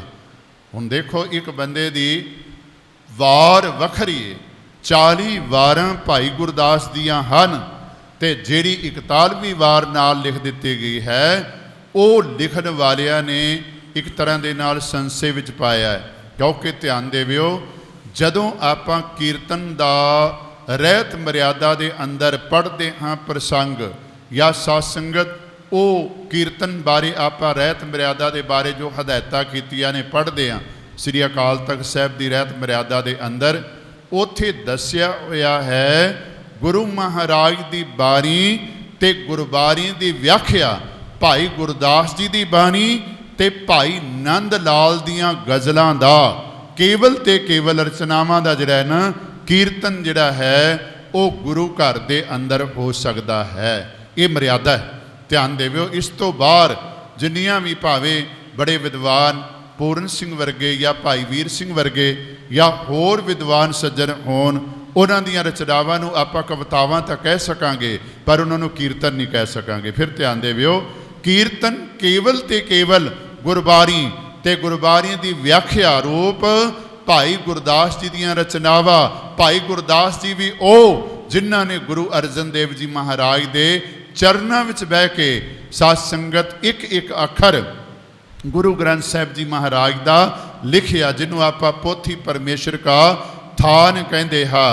ਦੂਜੇ ਭਾਈ ਗੁਰਦਾਸ ਜੀ ਵਾਰਾਂ ਉਹਨਾਂ ਦੀਆਂ ਵੀ ਪੜ੍ਹੀਆਂ ਜਾਂਦੀਆਂ ਨੇ, ਉਹਨਾਂ ਦੀ ਵਾਰ ਵੀ ਪੜ੍ਹੀ ਜਾਂਦੀ, ਪਰ ਆਪ ਜੀ ਨੂੰ ਪਤਾ ਹੋਵੇਗਾ ਸੱਚਖੰਡ ਸ੍ਰੀ ਹਰਿਮੰਦਰ ਸਾਹਿਬ ਜੀ ਦੇ ਅੰਦਰ ਵਾਹ ਵਾਹ ਗੋਬਿੰਦ ਸਿੰਘ ਆਪੇ ਗੁਰਚੇਲਾ ਵਾਲੀ ਜਿਹੜੀ ਵਾਰ ਹੈ ਨਾ, ਇਹ ਨਹੀਂ ਪੜ੍ਹੀ ਜਾਂਦੀ, ਕਿਉਂਕਿ ਮਰਿਆਦਾ ਮੁਤਾਬਕ ਨਹੀਂ, ਮਰਿਆਦਾ ਅਨੁਸਾਰ ਨਹੀਂ। ਹਾਂ, ਇੱਕ ਉਹ ਕਵਿਤਾ ਹੋ ਸਕਦੀ ਏ, ਸਾਨੂੰ ਗੁਰੂ ਘਰ ਦੇ ਨਾਲ ਜੋੜਨ ਦੀ ਪ੍ਰੇਰਨਾ ਦੇ ਸਕਦੀ ਏ। ਕਦੀ ਆਪਾਂ ਕਥਾ ਵਾਲਾ ਪ੍ਰਸੰਗ ਪੜ੍ਹੀਏ ਰਹਿਤ ਮਰਿਆਦਾ ਦੇ ਅੰਦਰ, ਉੱਥੇ ਵੀ ਇਹ ਗੱਲ ਸਮਝਾਈ ਹੋਈ ਹੈ ਕਿ ਅਸੀਂ ਕਥਾ ਕੇਵਲ ਤੇ ਕੇਵਲ ਗੁਰੂ ਗ੍ਰੰਥ ਸਾਹਿਬ ਜੀ ਮਹਾਰਾਜ ਦੀ ਜਾਂ ਗੁਰੂ ਸਾਹਿਬ ਦੀ ਬਾਣੀ ਦੀ ਕਰਨੀ ਹੈ। ਹਾਂ, ਪ੍ਰਮਾਣ ਵਾਸਤੇ ਜਿਹੜਾ ਕੋਈ ਸਾਨੂੰ ਗੁਰਮਤਿ ਦੇ ਨੇੜੇ ਲਿਆਉਣ ਵਾਸਤੇ ਅਨਮਤੀਆਂ ਦਾ ਗ੍ਰੰਥ ਵੀ ਜਿਹੜਾ ਹੈ ਉਹ ਸਾਧ ਸੰਗਤ ਸਹਾਇਤਾ ਕਰੇ ਤੇ ਪ੍ਰਮਾਣ ਉਸ ਦਾ ਵੀ ਦਿੱਤਾ ਜਾ ਸਕਦਾ ਹੈ, ਦ੍ਰਿਸ਼ਟਾਂਤ ਉਸ ਦਾ ਵੀ ਦਿੱਤਾ ਜਾ ਸਕਦਾ ਹੈ, ਉਹਨੂੰ ਵੀ ਨਾਲ ਕਥਾ ਦੇ ਅੰਦਰ ਵਰਤਿਆ ਜਾ ਸਕਦਾ ਹੈ। ਮੈਂ ਬੇਨਤੀ ਕਰਾਂ, ਹਦਾਇਤਾਂ ਨੇ ਪਰ ਅਸੀਂ ਪੜ੍ਹਦੇ ਨਹੀਂ।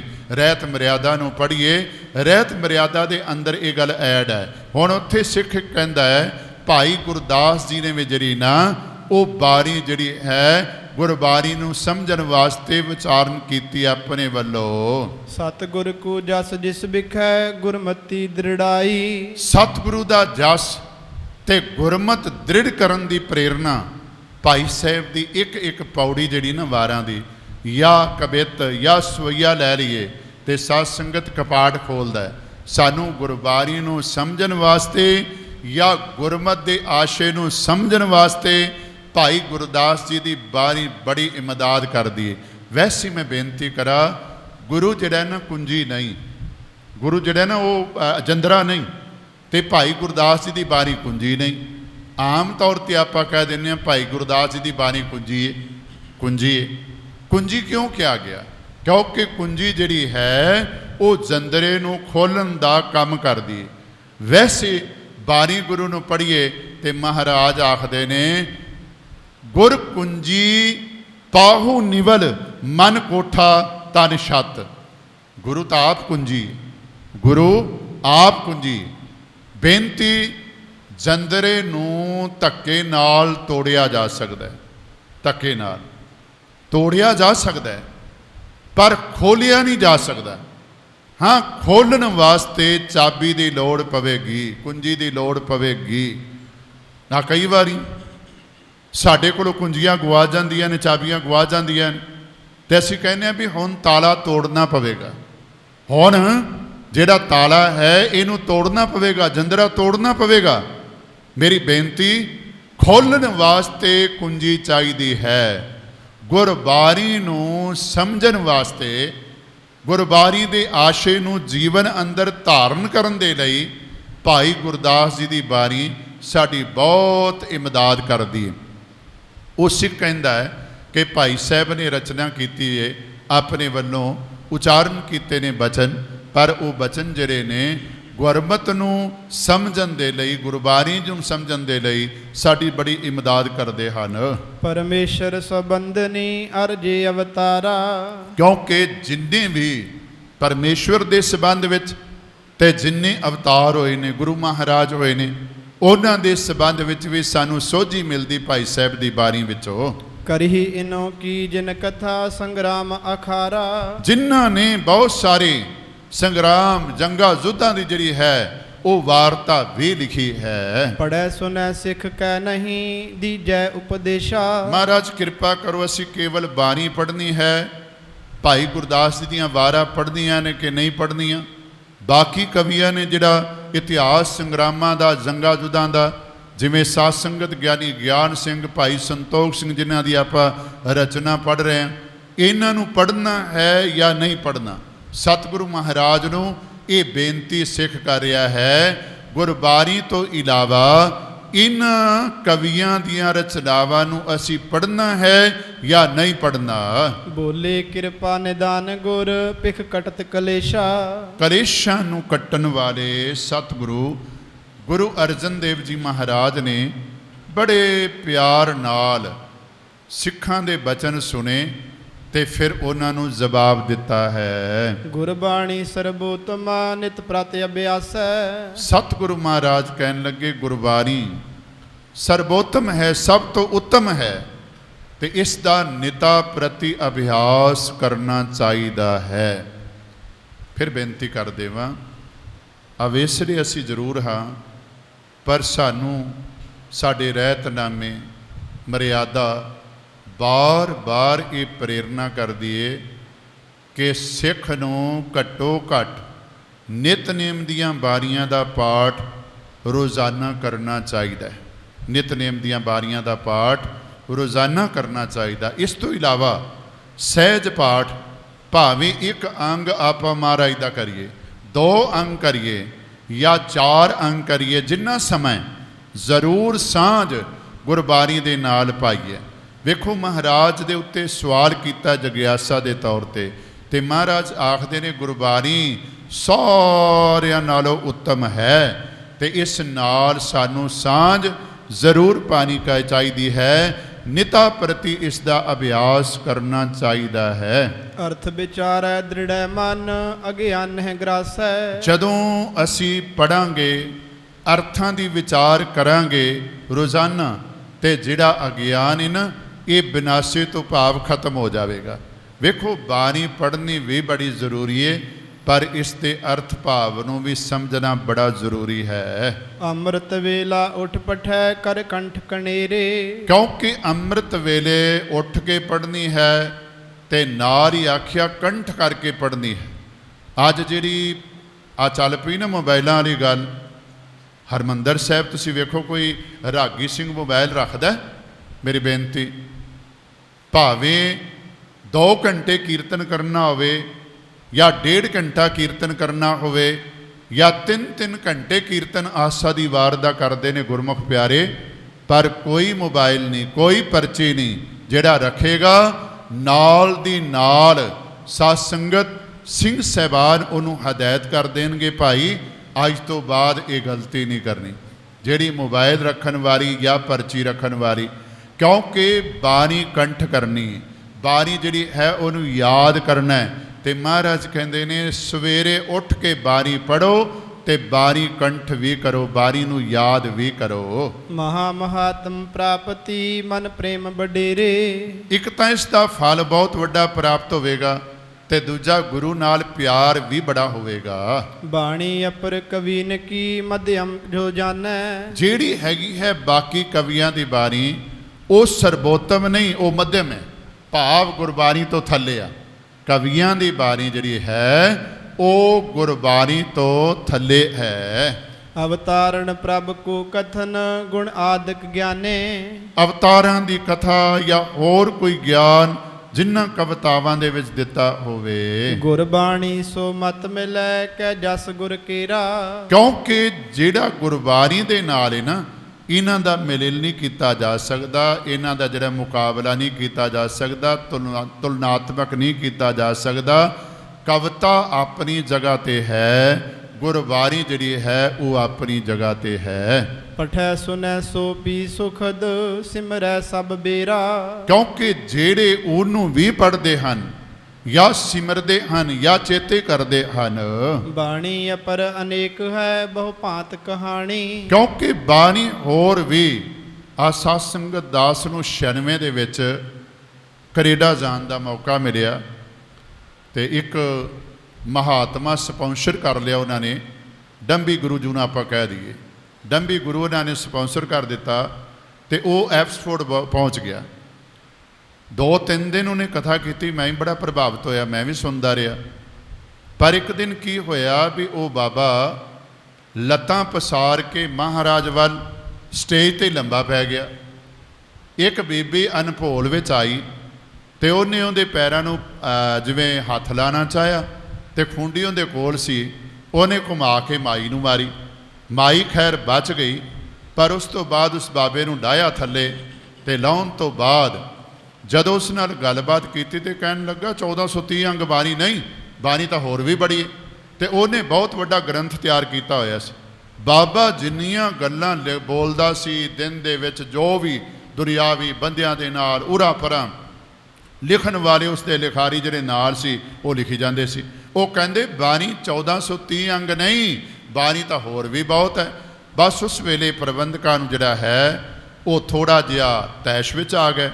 ਉਹ ਬਾਬੇ ਦੇ ਠਿਕਾਣੇ ਤੇ ਪਹੁੰਚ ਗਏ, ਕਹਿਣ ਲੱਗੇ ਅਸੀਂ ਤੁਹਾਨੂੰ ਮਿਲਣ ਵਾਸਤੇ ਇਸ ਵਾਸਤੇ ਨਹੀਂ ਆਏ ਕਿ ਤੁਸੀਂ ਕੀ ਕੀਤਾ ਹੈ, ਬਸ ਗੱਲ ਇੱਕੋ ਹੈ, ਤੁਸੀਂ ਗਲਤ ਆ ਗਏ ਹੋ ਤੇ ਤੁਹਾਨੂੰ ਹੁਣ ਅਸੀਂ ਨਾਲ ਦੀ ਨਾਲ ਡਿਪੋਰਟ ਕਰਨਾ। ਤੇ ਨਾਲ ਹੀ ਕਹਿਣ ਲੱਗੇ ਵੀ ਤੁਸੀਂ ਗੁਰੂ ਗ੍ਰੰਥ ਸਾਹਿਬ ਜੀ ਦਾ ਮੁਕਾਬਲਾ ਕਰਦੇ ਹੋ। ਬਸ ਜਦੋਂ ਇਹ ਗੱਲ ਕੀਤੀ ਬਾਬਾ ਜਿਹੜਾ ਸੀ ਉਹ ਠਠੰਬਰ ਗਿਆ ਤੇ ਮਿੰਨਤਾਂ ਕਰਨ ਲੱਗ ਪਿਆ। ਪਰ ਵਾਹਿਗੁਰੂ ਦੀ ਐਸੀ ਕਿਰਪਾ ਹੋਈ, ਥੋੜ੍ਹੇ ਦਿਨਾਂ ਬਾਅਦ ਹੀ, ਕਿਉਂਕਿ ਲਾਈਵ ਪ੍ਰੋਗਰਾਮ ਚੱਲਦਾ ਸੀ, ਬਾਬੇ ਨੂੰ ਫੋਨ ਆਉਣੇ ਸ਼ੁਰੂ ਹੋ ਗਏ ਤੇ ਬਾਬੇ ਨੂੰ ਅਟੈਕ ਹੋਇਆ, ਬਾਬਾ ਉੱਥੇ ਹੀ ਮਰ ਗਿਆ। ਮੇਰੀ ਬੇਨਤੀ, ਬਹੁਤ ਸਾਰੇ ਲੋਕ ਐਸੇ ਹਨ ਜਿਹੜੇ ਬਾਣੀ ਦੇ ਮੁਕਾਬਲੇ ਤੇ ਅੱਜ ਵੀ ਬਾਣੀ ਉਚਾਰਨ ਕੀਤੀ ਜਾ ਰਹੇ ਨੇ, ਅੱਜ ਵੀ ਗੁਰੂ ਗ੍ਰੰਥ ਸਾਹਿਬ ਜੀ ਦੀ ਤਰ੍ਹਾਂ ਪੀੜੇ ਤੇ ਪ੍ਰਕਾਸ਼ ਵੀ ਕਰਨਗੇ, ਉਹ ਚੌਰ ਸਾਹਿਬ ਵੀ ਕਰਨਗੇ, ਸਾਰਾ ਕੁਝ, ਤੇ ਆਮ ਲੋਕਾਂ ਨੂੰ ਭੁਲੇਖਾ ਪੈ ਜਾਂਦਾ। ਆ ਪਿੱਛੇ ਤੁਸੀਂ ਵੇਖਿਆ ਹੋਣਾ ਮੀਡੀਆ ਦੇ ਉੱਤੇ ਸਤਿਕਾਰਯੋਗ ਭਾਈ ਜਿਹੜੇ ਨੇ ਰਜਿੰਦਰ ਸਿੰਘ ਦੇ ਭਾਈ ਸਾਹਿਬ ਮਨਿੰਦਰ ਸਿੰਘ ਹੋਰਿਆਂ ਨੂੰ ਵੀ ਇਹੋ ਜਿਹੇ ਟਿਕਾਣੇ ਤੇ ਲਗਾਇਆ ਗਿਆ ਜਿੱਥੇ ਪੋਥੀ ਗੁਰੂ ਗ੍ਰੰਥ ਸਾਹਿਬ ਦੀ ਤਰ੍ਹਾਂ ਪ੍ਰਕਾਸ਼ ਕੀਤੀ ਹੋਈ ਸੀ, ਉੱਥੇ ਕੀਰਤਨ ਵਾਸਤੇ ਬੁਲਾਇਆ ਗਿਆ।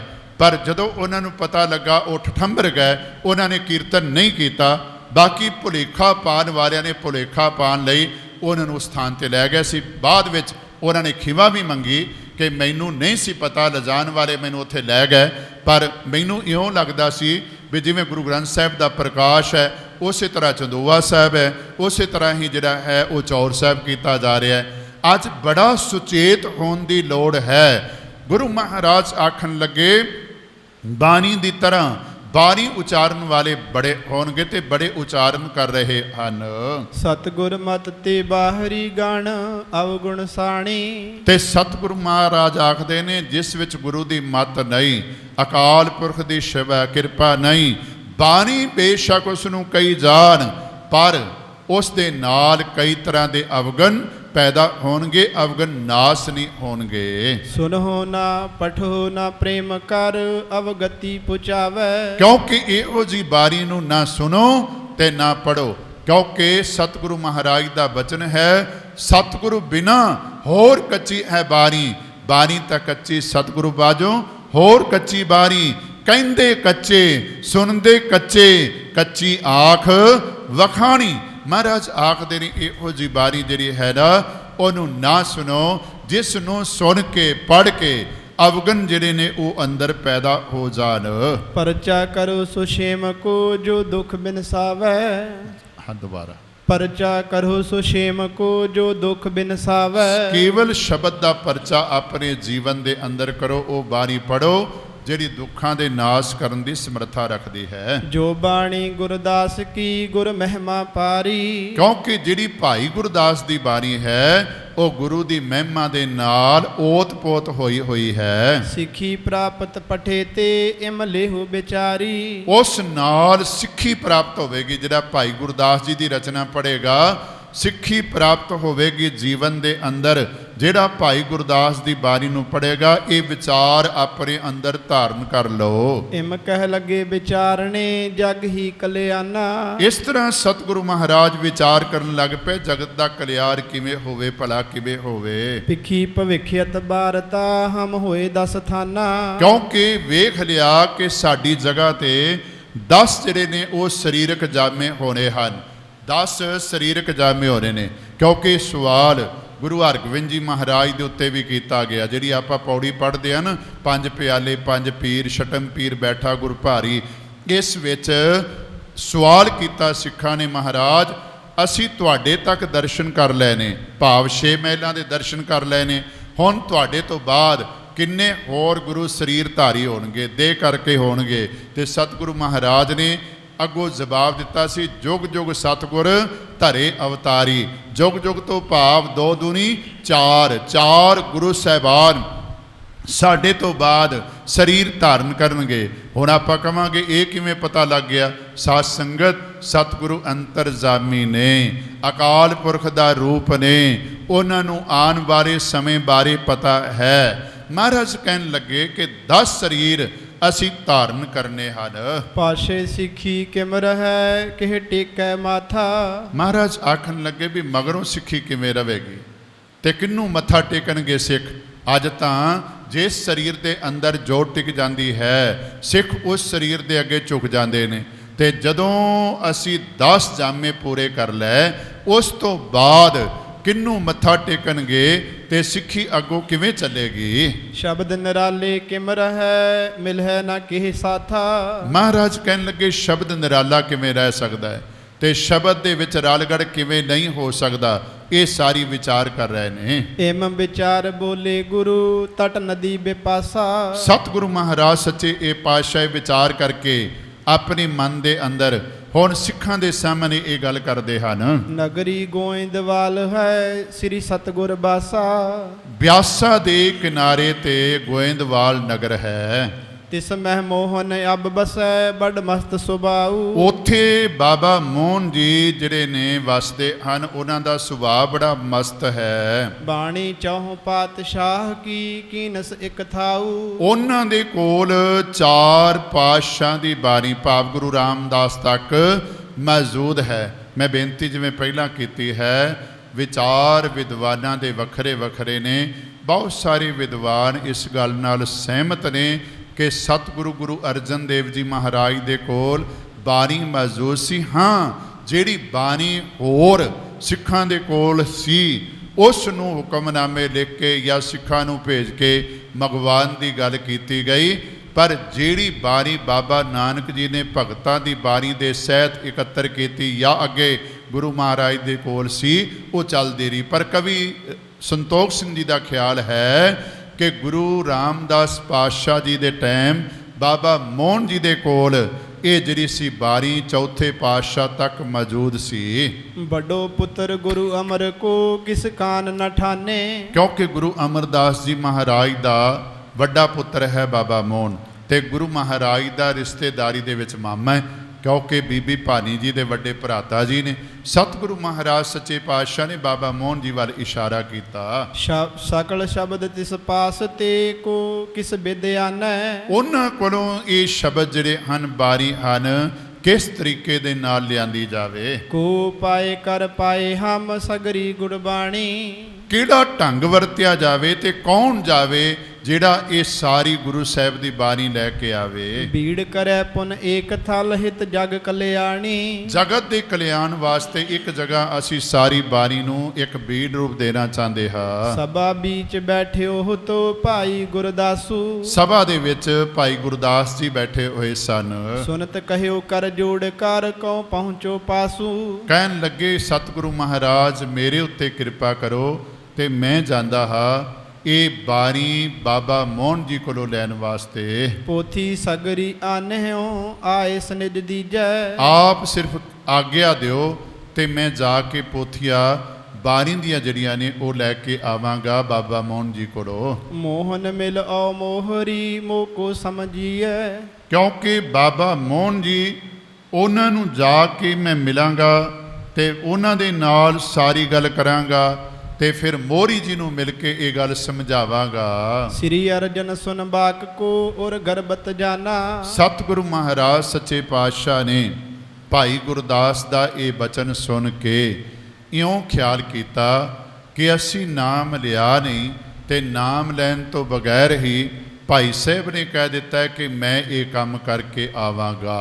ਧਿਆਨ ਦੇਵੋ ਸਾਧ ਸੰਗਤ, ਸਤਿਗੁਰੂ ਪੂਰਾ ਜਿਹੜਾ ਹੈ ਉਹ ਜਿੱਥੇ ਗੁਣ ਪੈਦਾ ਕਰਦਾ ਹੈ ਉੱਥੇ ਕੋਈ ਔਗਣ ਵੀ ਅੰਦਰ ਆ ਜਾਵੇ ਤੇ ਉਹਨੂੰ ਕੱਟਦਾ ਵੀ ਹੈ। ਆਪਾਂ ਬਹੁਤ ਵਾਰੀ ਪੜ੍ਹਦੇ ਹਨ ਮਹਾਰਾਜ ਦੇ ਭਾਈ ਗੁਰਦਾਸ ਜੀ ਦੇ ਬਚਨ। ਭਾਈ ਸਾਹਿਬ ਆਖਦੇ ਨੇ ਗੁਰੂ ਜਿਹੜਾ ਹੈ ਉਹ ਜਿੱਥੇ ਗੁਣ ਦਿੰਦਾ ਹੈ ਉੱਥੇ ਔਗਣ ਵੀ ਸਿੱਖ ਦੇ ਅੰਦਰੋਂ ਬਾਹਰ ਕੱਢਦਾ ਹੈ। ਸਤਿਗੁਰੂ ਮਹਾਰਾਜ ਨੇ ਵੇਖਿਆ ਵੀ ਸੂਖਸ਼ਮ ਜਿਹਾ ਹੰਕਾਰ ਜਾਂ ਰਿਸ਼ਤੇਦਾਰੀ ਦਾ ਜਾਂ ਆਪਣੇ ਭਾਈਚਾਰੇ ਦਾ ਭਾਈ ਸਾਹਿਬ ਦੇ ਮਨ ਵਿੱਚ ਆ ਗਿਆ। ਅਸੀਂ ਕਿਹਾ ਨਹੀਂ, ਭਾਈ ਸਾਹਿਬ ਆਪਣੇ ਆਪ ਹੀ ਜਾਣ ਦੇ ਲਈ ਤਿਆਰ ਹੋ ਗਏ ਹਨ। ਬਿਨਾ ਨਾਮ ਇਸ ਕੇ ਲੀਏ ਮੈਂ ਲਿਆਉ ਬਖਾਨਾ। ਆਖਣ ਲੱਗੇ ਵੀ ਨਾਮ ਲਿਆ ਨਹੀਂ, ਇਹ ਕਹਿੰਦੇ ਨੇ ਮੈਂ ਜਾ ਕੇ ਲੈ ਕੇ ਆਂਦਾ ਹਾਂ ਪੋਥੀਆ। ਆਪਣੇ ਆਪ ਹੀ ਇਹਨੇ ਆਪਣਾ ਨਾਮ ਪੇਸ਼ ਕੀਤਾ ਹੈ। ਜਾਹੋ ਕਹਿਓ ਤਿਸ ਕਾਲ ਮੈਂ ਗੁਰ ਹਿਰਦੈ ਵਿਚਾਰੀ। ਸਤਿਗੁਰੂ ਮਹਾਰਾਜ ਕਹਿਣ ਲੱਗੇ ਭਾਈ ਗੁਰਦਾਸ ਜੀ ਜਾਓ, ਪਰ ਨਾਲ ਹੀ ਅੰਦਰ ਆਪਣੇ ਹਿਰਦੇ ਦੇ ਖਿਆਲ ਪੈਦਾ ਕੀਤਾ। ਬਾਣੀ ਹਾਥ ਨ ਆਈ ਹੈ ਹੋਏ ਨਿਰਹੰਕਾਰੀ। ਕਿਉਂਕਿ ਬਾਣੀ ਇਹਨਾਂ ਦੇ ਹੱਥ ਨਹੀਂ ਆਣੀ, ਇਹਨਾਂ ਨੂੰ ਬਾਣੀ ਪ੍ਰਾਪਤ ਨਹੀਂ ਹੋਣੀ, ਕਿਉਂਕਿ ਇੱਕ ਸੂਖਸ਼ਮ ਜਿਹਾ ਹੰਕਾਰ ਇਹਨਾਂ ਦੇ ਮਨ ਅੰਦਰ ਆ ਗਿਆ ਹੈ। ਤਬ ਪਾਈ ਹੋਏ ਤਿਆਰ ਕੋ ਮਾਰਗ ਕੋ ਸੀਨਾ। ਭਾਈ ਗੁਰਦਾਸ ਜੀ ਤਿਆਰ ਹੋ ਗਏ ਤੇ ਅੰਮ੍ਰਿਤਸਰ ਦੀ ਪਾਵਨ ਧਰਤੀ ਤੋਂ ਗੋਇੰਦਵਾਲ ਸਾਹਿਬ ਵੱਲ ਤੁਰ ਪਏ। ਦੋਏ ਦਿਓਸ ਗਮਨਿਓ ਗਇਓ ਦੱਖਣ ਮੁਖ ਕੀਨਾ। ਕਿਉਂਕਿ ਸਾਧ ਸੰਗਤ 2 ਦਿਨ ਭਾਈ ਸਾਹਿਬ ਨੂੰ ਲੱਗ ਗਏ ਰਸਤੇ ਦੇ ਅੰਦਰ, ਪੈਦਲ ਹੀ ਜਾਣਾ ਸੀ ਤੇ ਭਾਈ ਸਾਹਿਬ ਪਹੁੰਚ ਗਏ ਹੌਲੀ ਹੌਲੀ 2 ਦਿਨਾਂ ਦੇ ਅੰਦਰ। ਪਹੁੰਚਿਓ ਗੋਇੰਦਵਾਲ ਤਬ ਤਹ ਪਿੱਖੀ ਸੋ ਬਾਪੀ।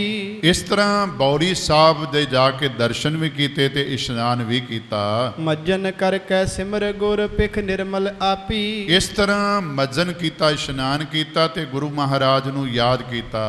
ਪੁਨਹ ਚੁਬਾਰੇ ਚੱਲ ਗਇਓ ਜਹ ਫਿਰੇ ਕੇ ਵਾਰਾ। ਹੁਣ ਪਹੁੰਚ ਗਏ ਨੇ ਭਾਈ ਗੁਰਦਾਸ ਜੀ ਜਿੱਥੇ ਚੁਬਾਰੇ ਦੇ ਵਿੱਚ ਬਾਬਾ ਮੋਹਨ ਜੀ ਸੁਭਾਈਮਾਨ ਨੇ। ਆਪ ਜੀ ਵਿੱਚੋਂ ਬਹੁਤ ਸਾਰੇ ਪ੍ਰੇਮੀ ਗੋਇੰਦਵਾਲ ਸਾਹਿਬ ਗਏ ਹੋਵੋਗੇ ਕਿਉਂਕਿ ਬਹੁਤ ਨੇੜੇ ਹੈ ਤੇ ਗੋਇੰਦਵਾਲ ਸਾਹਿਬ ਅੱਜ ਜਾਣਾ ਕੋਈ ਔਖਾ ਨਹੀਂ। ਅੱਜ 2 ਦਿਨ ਦੀ ਗੱਲ ਨਹੀਂ, ਅੱਜ ਤਾਂ 2 ਘੰਟਿਆਂ ਦੇ ਅੰਦਰ ਆਪਾਂ ਜਾ ਕੇ ਵਾਪਸ ਵੀ ਆ ਸਕਦੇ ਹਾਂ। ਮੇਰੀ ਬੇਨਤੀ, ਸਤਿਗੁਰੂ ਮਹਾਰਾਜ ਸੱਚੇ ਪਾਤਸ਼ਾਹ ਦੇ ਇਸ ਪਾਵਨ ਸਥਾਨ ਤੇ ਤੁਸੀਂ ਗਏ ਹੋਵੋਗੇ ਤੇ ਜਿੱਥੇ ਪੁਰਾਣਾ ਘਰ ਸੀ ਗੁਰੂ ਅਮਰਦਾਸ ਪਾਤਸ਼ਾਹ ਜੀ ਦਾ, ਉੱਥੇ ਉੱਪਰ ਮੋਹਨ ਜੀ ਦਾ ਚੁਬਾਰਾ ਵੀ ਬਣਿਆ ਹੋਇਆ ਸੀ, ਜਿੱਥੇ ਅੱਜ ਨਹੀਂ ਮੈਨੂੰ ਵਾਹਵਾ ਦੇਰ ਹੋ ਗਈ ਗਿਆ, ਕਿਉਂਕਿ ਸਾਧ ਸੰਗਤ ਜਿੱਥੇ ਗੁਰੂ ਅਰਜਨ ਦੇਵ ਜੀ ਮਹਾਰਾਜ ਦਾ ਜਨਮ ਹੋਇਆ ਉਹ ਵੀ ਉਹੀ ਘਰ ਸੀ ਜਿੱਥੇ ਲਿਖਿਆ ਹੋਇਆ ਸੀ ਗੁਰੂ ਅਰਜਨ ਦੇਵ ਜੀ ਮਹਾਰਾਜ ਦਾ ਜਨਮ ਸਥਾਨ।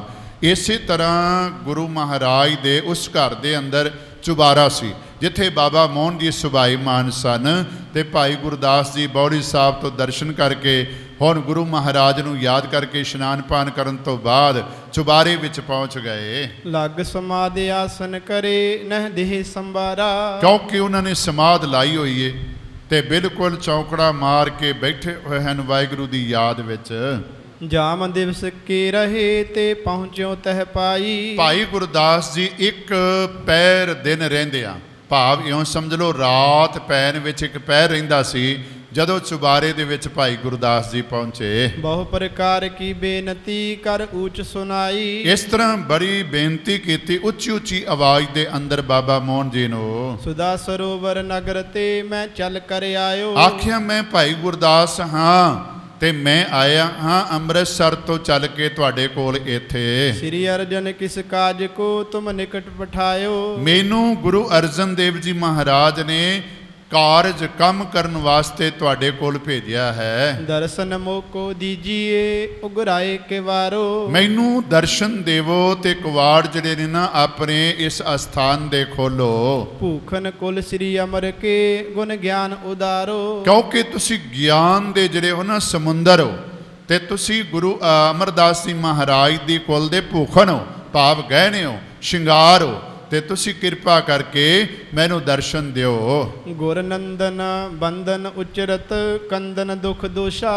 ਕਿਉਂਕਿ ਆਪ ਕਿਰਪਾ ਕਰੋ, ਆਪ ਉਸ ਗੁਰੂ ਅਮਰਦਾਸ ਪਾਤਸ਼ਾਹ ਦੇ ਸੁਪੁੱਤਰ ਹੋ ਜਿਹੜੇ ਅਨੇਕਾਂ ਹੀ ਔਗੁਣਾਂ ਨੂੰ ਦੂਰ ਕਰਨ ਵਾਲੇ ਹਨ। ਦਰਸ਼ਨ ਤੇ ਅਗ ਕਟਤ ਹੈ ਸਭ ਦਾਸ ਭਰੋਸਾ। ਕਿਉਂਕਿ ਦਾਸਾਂ ਨੂੰ ਇਹ ਭਰੋਸਾ ਹੈ ਕਿ ਤੁਹਾਡੇ ਵਰਗੇ ਮਹਾਂਪੁਰਖਾਂ ਦੇ ਦਰਸ਼ਨ ਕੀਤਿਆਂ ਕਲੇਸ਼ ਕੱਟੇ ਜਾਂਦੇ ਹਨ। ਲੱਖ ਹਸਤਾਮਲ ਆਤਮਾ ਦ੍ਰਿੜ ਗਿਆਨ ਸਦੀਵਾ। ਕਿਉਂਕਿ ਇਹ ਤਾਂ ਗੱਲ ਕਹਿੰਦੇ ਨੇ ਤਲੀ ਤੇ ਔਲਾ ਪਰਖਣ ਵਾਲੀ ਗੱਲ ਹੈ, ਤਲੀ ਤੇ ਆਵਲਾ ਰੱਖਣ ਵਾਲੀ ਗੱਲ ਹੈ। ਭਾਵ ਪ੍ਰਤੱਖ ਹੈ ਕਿ ਜਿਹੜੇ ਤੁਹਾਡੇ ਵਰਗਿਆਂ ਦੇ ਦਰਸ਼ਨ ਕਰਦੇ ਨੇ ਉਹਨਾਂ ਨੂੰ ਗਿਆਨ ਪ੍ਰਾਪਤ ਹੁੰਦਾ ਹੈ, ਉਹਨਾਂ ਦੇ ਅੰਦਰ ਗੁਰਮਤਿ ਪੈਦਾ ਹੁੰਦੀ ਹੈ। ਰਹਿ ਜੋਗਾ ਰੂੜ ਬਿਤ ਇੱਕ ਰਸ ਨਿਤ ਥੀਵਾ। ਚਲੋ ਰਹਿ ਜੋਗ ਆਰੂੜ ਬ੍ਰਿਤ ਇੱਕ ਰਸ ਨਿਤ ਥੀਵਾ। ਦਰਸ਼ਨ ਦੇਹੋ ਅਰਜਨ ਸੁਨੋ ਸ੍ਰੀ ਅਰਜਨ ਕਾਮੋ। ਆਖਿਆ ਮਹਾਰਾਜ ਮੈਂ ਹਾਂ ਗੁਰਦਾਸ ਤੇ ਅਰਜਨ, ਅਰਜਨ ਤੋਂ ਭਾਵ ਬੇਨਤੀ ਕਰ ਰਿਹਾ ਹਾਂ ਕਿ ਗੁਰੂ ਅਰਜਨ ਦੇਵ ਜੀ ਮਹਾਰਾਜ ਵੱਲੋਂ। ਅਰਜਨ ਜਸ ਵਿਸਰੰਤ ਜੋ ਗੁਣ ਗਨ ਤਾਮੋ। ਕਿਉਂਕਿ ਤੁਹਾਡਾ ਜਿਹੜਾ ਜਸ ਇਹ ਬਹੁਤ ਜ਼ਿਆਦਾ, ਅਰਜਨ ਵੱਡਾ ਤੁਹਾਡਾ ਜਸ ਸੰਸਾਰ ਦੇ ਵਿੱਚ ਹੈ। ਇਸ ਪ੍ਰਕਾਰ ਸਭ ਜਾਮਨੇ ਬਿਨਤੀ ਬਹੁਠਾਨੀ। ਇਸ ਤਰ੍ਹਾਂ ਬੇਨਤੀਆਂ ਬਾਰ-ਬਾਰ ਭਾਈ ਗੁਰਦਾਸ ਜੀ ਨੇ ਬਾਬਾ ਮੋਹਨ ਜੀ ਦੇ ਕੋਲ ਕੀਤੀਆਂ। ਨੰਦਨ ਸ੍ਰੀ ਗੁਰੂ ਅਮਰ ਕੋ ਨਹਿ ਬੋਲਿਓ ਬਾਣੀ। ਅੱਗੋਂ ਕੋਈ ਆਵਾਜ਼ ਨਹੀਂ ਆਈ ਗੁਰੂ ਅਮਰਦਾਸ ਜੀ ਦੇ ਪੁੱਤਰ ਵੱਲੋਂ, ਬਾਬਾ ਮੋਹਨ ਜੀ ਵੱਲੋਂ। ਭਾਈ ਪੂਰ ਲਖ ਔਰ ਨੇ ਭਾਈ ਸਮਝਾਇਓ। ਇਸ ਤਰ੍ਹਾਂ ਸਾਰੀ ਰਾਤ ਭਾਈ ਸਾਹਿਬ ਬੇਨਤੀਆਂ ਕਰਦੇ ਰਹੇ। ਦਿਨ ਚੜ੍ਹ ਆਇਆ ਪਰ ਸਾਧ ਸੰਗਤ ਕੋਈ ਵੀ ਜਿਹੜੀ ਹੈ ਗੱਲ ਨਹੀਂ ਬਣੀ। ਬਾਬਾ ਮੋਹਨ ਜੀ ਨੇ ਗੱਲ ਸੁਣੀ ਤੱਕ ਵੀ ਨਹੀਂ। ਇਹ ਮਨ ਮਸਤ ਸਦੀਵ ਹੈ ਨਹਿ ਬੁਲਤ ਬੁਲਾਇਓ। ਉਸ ਵੇਲੇ ਜਿਹੜੇ ਪ੍ਰੇਮੀ ਨੇੜੇ ਰਹਿਣ ਵਾਲੇ ਨੇ ਉਹਨਾਂ ਨੇ ਆਖਿਆ ਵੀ ਇਹ ਮਸਤ ਰਹਿੰਦੇ ਨੇ, ਕਿਸੇ ਨਾਲ ਨਹੀਂ ਬੋਲਦੇ, ਕਿਸੇ ਨਾਲ ਗੱਲਬਾਤ ਨਹੀਂ ਕਰਦੇ। ਮਰਜੀ ਆਪਣੀ ਕਰਤ ਹੈ ਨਹਿ ਗਰਜੀ ਕਾਹੂ। ਕਿਉਂਕਿ ਇਹਨਾਂ ਨੂੰ ਕਿਸੇ ਦੀ ਕੋਈ ਗਰਜ ਨਹੀਂ, ਇਹ ਤਾਂ ਆਪਣੀ ਮਰਜ਼ੀ ਕਰਦੇ ਹਨ। ਅਰਜੀ ਸੁਨੈ ਨ ਕਹੇ ਤੇ ਹਰ ਜੀ ਮਨ ਮਾਹੂ। ਕਿਸੇ ਦੀ ਕੋਈ ਅਰਜੀ ਵੀ ਨਹੀਂ ਸੁਣਦੇ, ਬਸ ਆਪਣੇ ਮਨ ਦੀ ਹੀ ਕਰਦੇ ਹਨ। ਦਰ ਖੁਲਾਵਨੇ ਹੇਤ ਕੋ ਬਹੁ ਕਰੇ ਉਪਾਊ। ਇਸ ਤਰ੍ਹਾਂ ਦਰ ਖੁਲਵਾਉਣ ਵਾਸਤੇ ਭਾਈ ਗੁਰਦਾਸ ਜੀ ਨੇ ਬਹੁਤ ਯਤਨ ਕੀਤੇ ਆਪਣੇ ਵੱਲੋਂ। ਪਛ ਹਾਰਿਓ ਗੁਰਦਾਸ ਤਬ ਬਸ ਚੱਲਿਓ ਨਾ ਕਾਊ। ਆਖਰਕਾਰ ਹਾਰ ਗਿਆ ਭਾਈ ਗੁਰਦਾਸ ਦਾ ਕੋਈ ਬਸ ਬਾਬਾ ਮੋਹਨ ਜੀ ਦੇ ਅੱਗੇ ਨਹੀਂ ਚੱਲਿਆ। ਉਰੇ ਉਦਾਸ ਬਹੁ ਹੋਏ ਹੈ ਬਰੀੜਾ ਉਪਜਾਈ। ਬਹੁਤ ਸਾਰੀ ਪੀੜਾ ਵੀ ਹੋਈ ਅੰਦਰ ਕਿ ਜਿਹੜਾ ਕੰਮ ਕਰਨ ਵਾਸਤੇ ਆਇਆ ਸੀ, ਬੜੇ ਭਰੋਸੇ ਨਾਲ ਗੁਰੂ ਮਹਾਰਾਜ ਨੂੰ ਇਹ ਬਚਨ ਕਿਹਾ ਸੀ ਕਿ ਮੈਂ ਪੋਥੀਆਂ ਲੈ ਕੇ ਆਵਾਂਗਾ, ਪਰ ਗੱਲ ਬਰੀ ਨਹੀਂ ਪੋਥੀਆਂ ਮਿਲਣ ਵਾਲੀ। ਕਛ ਨ ਕਾਜ ਪਾ ਮੈਂ ਆਇਓ ਅਬ ਕਿਆ ਮੁਖ ਜਾਈ। ਹੁਣ ਜਾ ਕੇ ਕੀ ਮੂੰਹ ਵਿਖਾਵਾਂਗਾ, ਜਿਹੜਾ ਕੰਮ ਕਰਨ ਵਾਸਤੇ ਆਇਆ ਸੀ ਉਹ ਤਾਂ ਹੋਇਆ ਨਹੀਂ। ਸੁਦਾ ਸਰੋਵਰ ਮਗ ਪਰਿਓ ਪਹੁੰਚੋ ਅਬ ਪੁਨ ਆਈ। ਗੋਇੰਦਵਾਲ ਸਾਹਿਬ ਦੀ ਪਾਵਨ ਧਰਤੀ ਤੋਂ ਭਾਈ ਗੁਰਦਾਸ ਜੀ ਤੁਰ ਪਏ ਤੇ ਵਾਪਸ ਅੰਮ੍ਰਿਤਸਰ ਆ ਗਏ।